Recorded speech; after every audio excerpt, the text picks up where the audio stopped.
And I'm going to speak today on an event in history. And it was a rather large event. And I was reminded of it very recently. Having moved back to St. Petersburg from out of town. I grew up in St. Petersburg. I grew up on the south side of town. Moved there when I was a little tiny boy. Believe it or not, at one time I was a little tiny boy. And it was about 4 or 5 years old.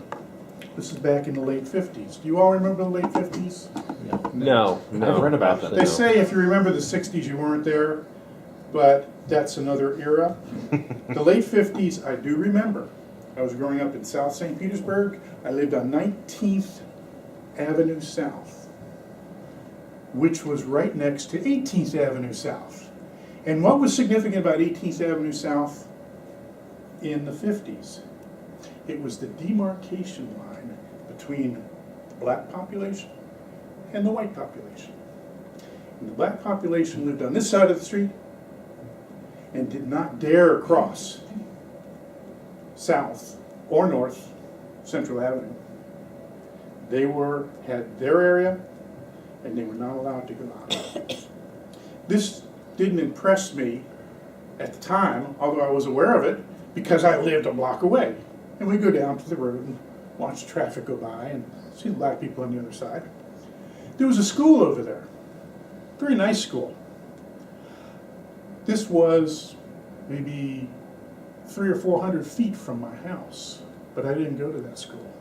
And it looked like a very nice school. I went to a school about a mile south. Happened to be a Catholic school, and I had to walk quite a ways to go to that school.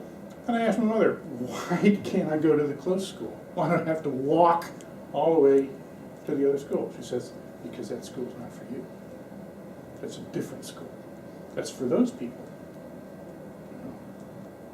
I didn't understand, but I realized it.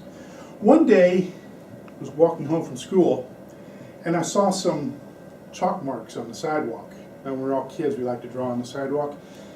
This was very clear words, and I didn't understand what all the words said, but I knew they didn't say something nice.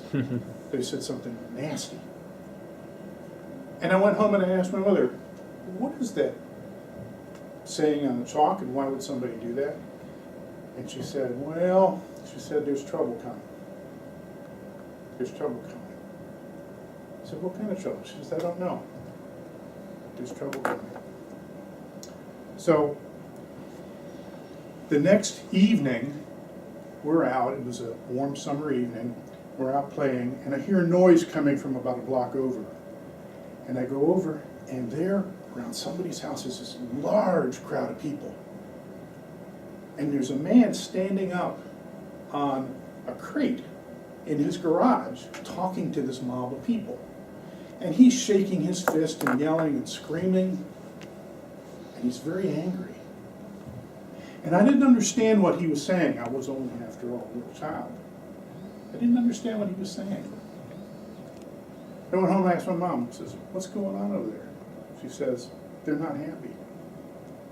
They're not happy. I said, why aren't they happy?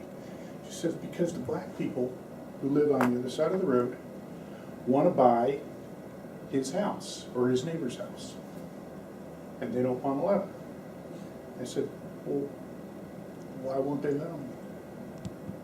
She said, because they're supposed to stay over there. I said, why? She said, because they're different. They're supposed to stay over there because they're different.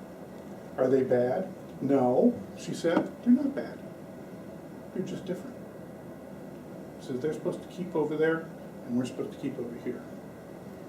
Didn't quite understand what was going on, but went with it. So, one night, I was in bed, and I woke up to a sound of cars racing around the road. I lived on a loop road, and this car was racing around it. And Mom said, go back in your room. She says, don't come out. And she ran in her bedroom and closed the door. And we were afraid. We didn't know what was going on. The next morning she said, there was a gang of people in a car, and what they were doing is they were driving around and around with shotguns pointed out the window, firing into the air. I said, why were they doing that? Because they want to move over here. I said, well, that's not good.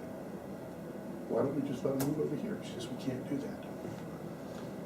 Now, I had a neighbor, and the neighbors were real friendly with us. We were little kids, and it was an old, elderly, retired couple.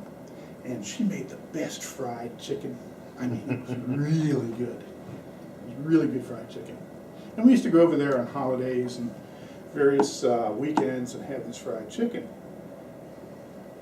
And one day, the neighbor came over, the husband, and he was very angry, and he was shaking his fist at my mother. Shaking his fist. What's going on? She said, because I'm selling the house. He said, oh, we're moving. So why are we moving? Because this neighborhood is not safe anymore. And the man was shaking his fist. And as it turns out, my mother was one of the first houses on the block to sell to a black couple. Mm-hmm. And the neighbor was saying, there goes the neighborhood. You're destroying the neighborhood and you are responsible. I said, I don't know, what's going to happen to the neighborhood? Because the black people were now allowed to come over and move into our neighborhood. Never saw that neighbor again. Never had any more of that fried chicken. But we moved away. We moved over to the north side of town. And just before we moved, there was some great excitement down 22nd Avenue South, which is Lakewood Avenue. They were moving giant houses, 3-story Victorian mansion type houses were being moved down the road on trucks. And it was a big deal because they had to take all the wires down. They had to trim all the trees. Big deal. Wow, why are they moving these houses? And I went home and asked my mom, what's going on? Why are they moving houses that big? She said, because those people don't want to live there anymore. Oh. Okay. Why not? Because the black people are moving in. Okay. Didn't understand, but I had to go with it. So we moved to the north side of town. I went to another school, and all that faded into a distant memory for me. And it wasn't until years later when I read about freedom riders and civil rights and various things like that. But just recently I moved back to St. Pete, and what I did was one morning I went and took a drive down to that old neighborhood. And it had changed. It had changed because this whole area has grown up so much in that time. And that neighborhood, the school was gone. There was a big, beautiful church on the corner. It was gone. But all the houses were neat, well kept. And all the people got in their cars that morning, went off to work.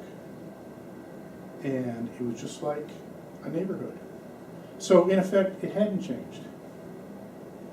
In my eyes, it hadn't changed. Thank you.